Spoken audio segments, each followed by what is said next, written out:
Today I'm going to be taking my girlfriend motorcycle shopping. Lord knows I don't have enough motorcycles, but I thought it would just be fun if we went motorcycle shopping for you maybe. Maybe we can look for something for you. We're just looking today. Yeah. So before we begin today's video, there's something that you guys have to understand. Eve thinks that we're simply going into a motorcycle dealership to go motorcycle shopping. I told Eve it's just going to be like one of those cutesy like boyfriend-girlfriend videos. We go into a motorcycle dealership, we look at some bikes, haha, like you can start out in a 300, you'll be just fine. Things like that. What Eve has no idea is I already bought a motorcycle. There is a motorcycle with my name on it at this dealership that we get to go look at, and I don't think we're gonna walk away with it today. There is a lot of snow outside, as you guys are gonna see in the video, but I thought this would be kind of a funny prank idea. It's like, haha, your boyfriend just spent $25,000 on a new bike that I don't really need. Girlfriend thinks that they're gonna get a ring anytime soon. That's not happening.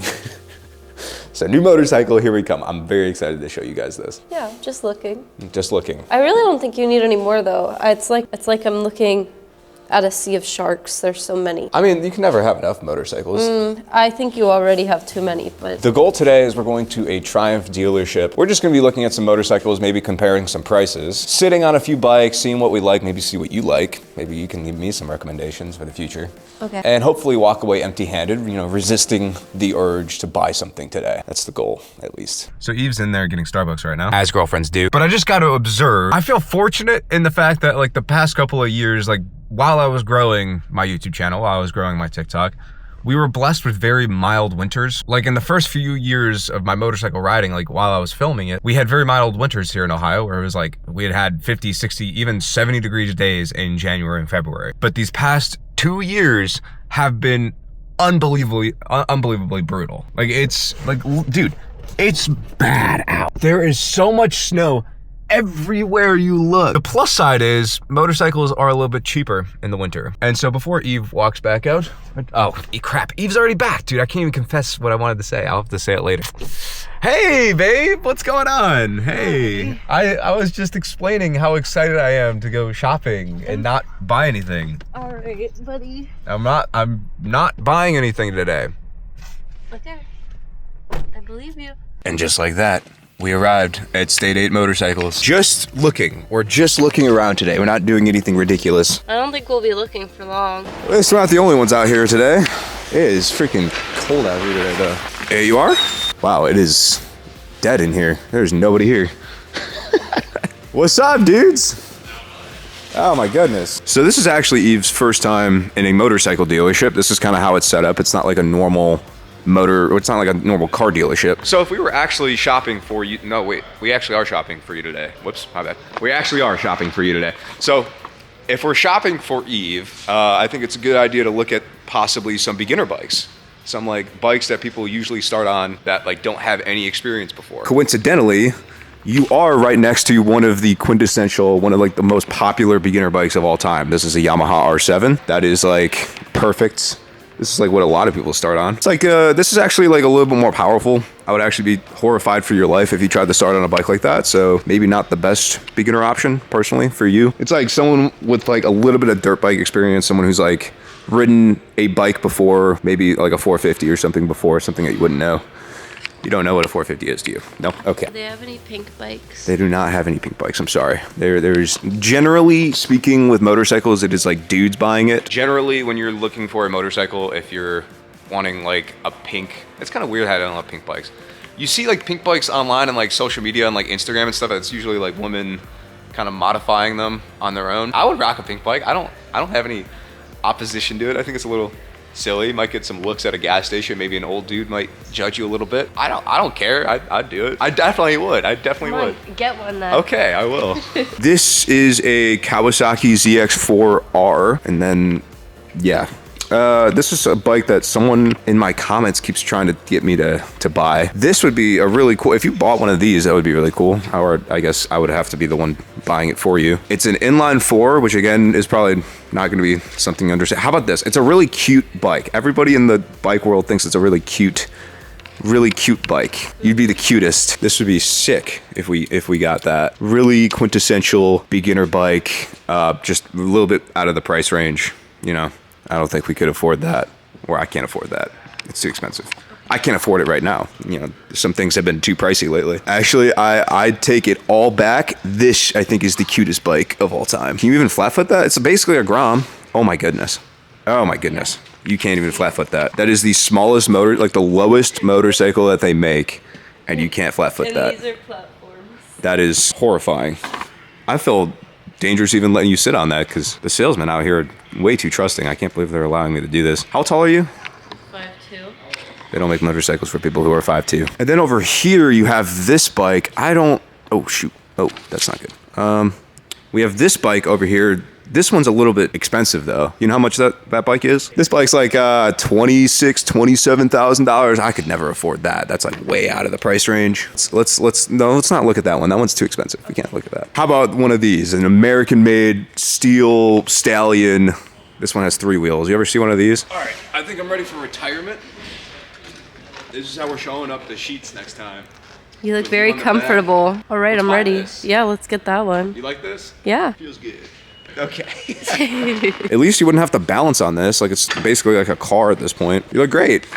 Oh my goodness. And you don't have to worry about like not being able to touch the ground because it self-balances. It's a 3-wheeled, basically a car at this point. You're basically paying for a car too. These things are expensive. Yikes. I don't think it has a price tag on it, but these things get a little expensive, a little excessive for what they are. All right, so I have one last final little secret to reveal. Eve, we did not come here to go motorcycle shopping for you. We came actually here to go motorcycle shopping for me. All right. However, I'm not done. I already kind of did the motorcycle shopping without you, so. Why did you even bring me? I officially bought a Triumph Rocket 3. Shocker, I actually bought this bike way back in November, and it has been sitting in this dealership ever since. Kind of in turn with the horrible winter weather that we've been having here in Ohio, I have literally not had an opportunity to take this bike home ever since I bought it, and the thing is, it is too big to fit into my truck. Shocker surprise, this bike is over 700 pounds. It is literally the largest engine in a production motorcycle that you can currently buy. And I say production because yes, there are motorcycles out there with helicopter engines in them, but they're not mass produced, they're not built in a factory like this bike is. In terms of bikes that you can buy off of a factory line,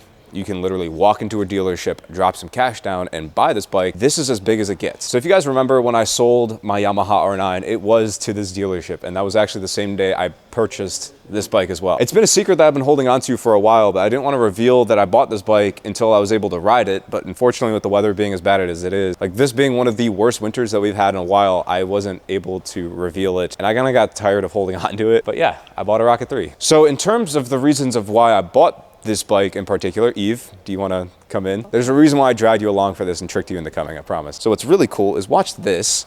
There are these little hidden passenger pegs right there.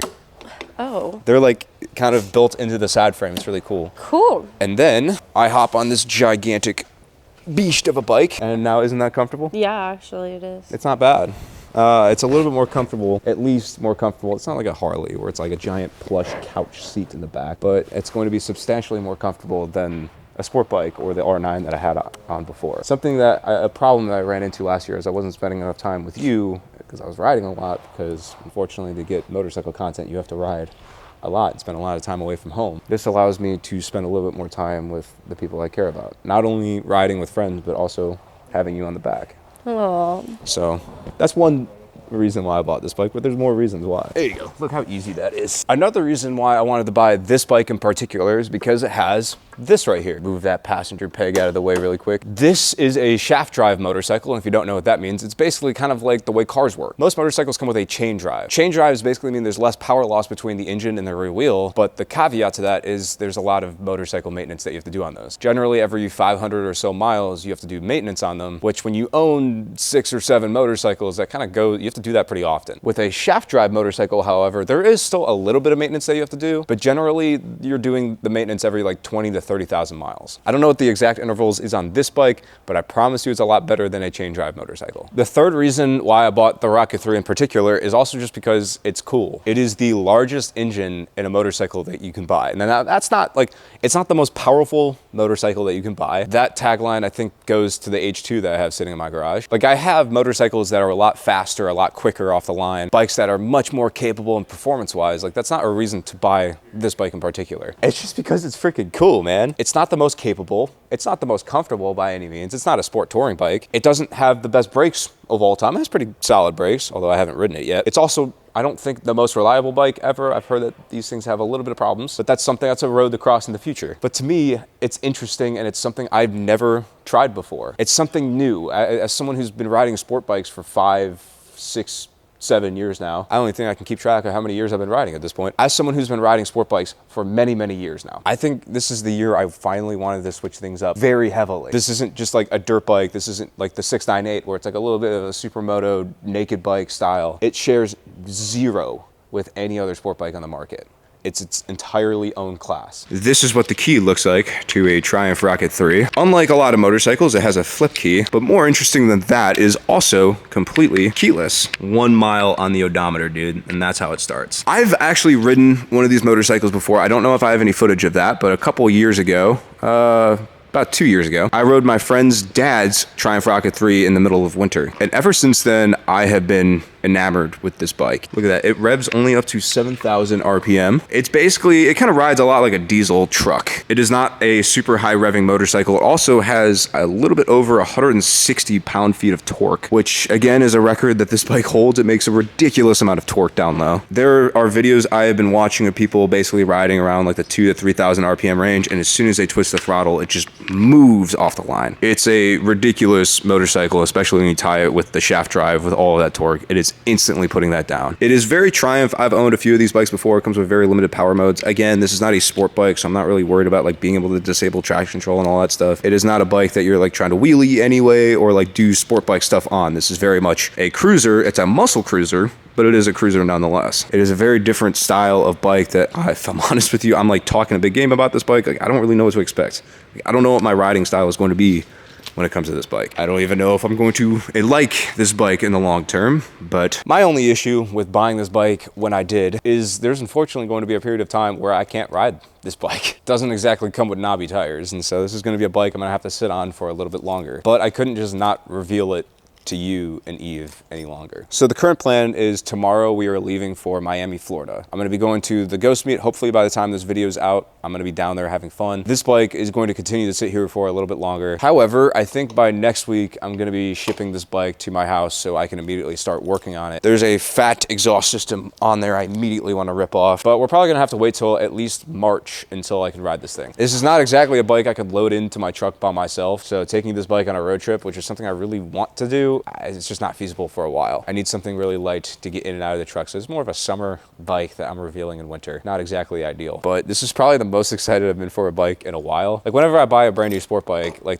when I bought the Triumph Daytona, it's exciting, it's cool, but it also kind of gets old a little quickly, if that makes sense. This is something, it's a riding experience I have never experienced before. So maybe it might interject a little bit of different riding I've never experienced before. And that's it. What'd you think? Big bike. Yeah, she's a little large. It's only the biggest bike that they make right now. You ever hear of a bike called a Boss Hoss? No.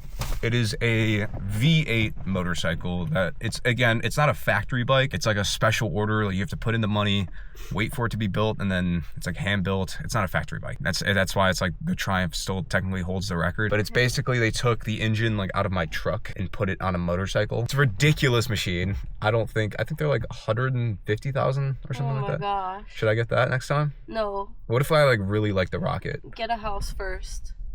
Why would I get a house? Get a table first. How about that? I don't have a dining room table and Eve gets mad at me for it. What if the Rocket, like, what if we hop on it and it's not enough? Like, what if we want more power?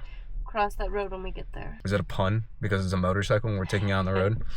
It can be. With the purchase of every new bike, it's starting to get a little bit more cluttered in here than I thought. I mean, like, I have the space for the Rocket 3, but here's the problem. I even created extra space this morning by moving that guy into the house. But counting the Grom, we were up to 1, 2, 3, 4, 5, 6 bikes, plus the Rocket. That is 7 total. Things are starting to get a little bit ridiculous. These reveal videos are always a little bit weird because I feel like I have to justify a lot why I'm buying a bike. It's the number one question I think I get asked the majority of my time when I'm out in public meeting somebody I've never met for the first time. Why do you own so many motorcycles? The answer is unfortunately not very satisfying. It's just I like bikes. It's what I spend the majority of my life doing. It's what I like to spend the majority of my life doing. So it's what I spend the majority of my money on. The garage will accommodate. I'm sure we can make a little bit of room in here. But this was something I was talking about out in California. I have 1, 2, 3, 4. Why do I think that there's gonna be a 5th? I have 4 sport bikes. I had 5 when I had the R9. This is why I sold the R9.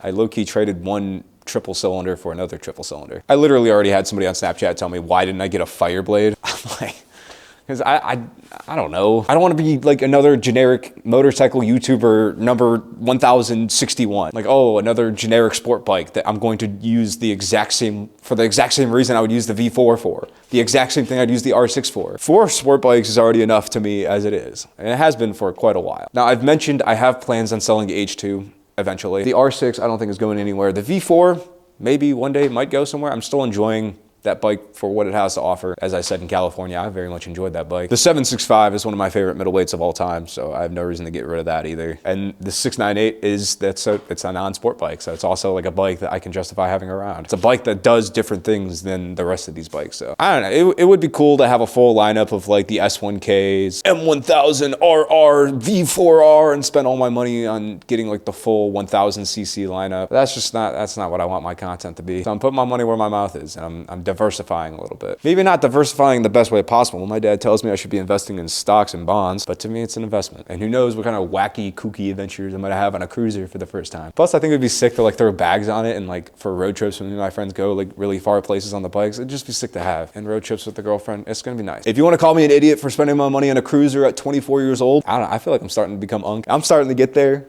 My back's starting to hurt when riding a V4 all day. I'm starting to feel it, so. With all that being said, I'm freezing in this garage. There's a snow squall coming in, and I'm not too much enjoying standing outside in this garage talking to y'all. With all that being said, I have another adventure coming up, so next video will be not in Ohio.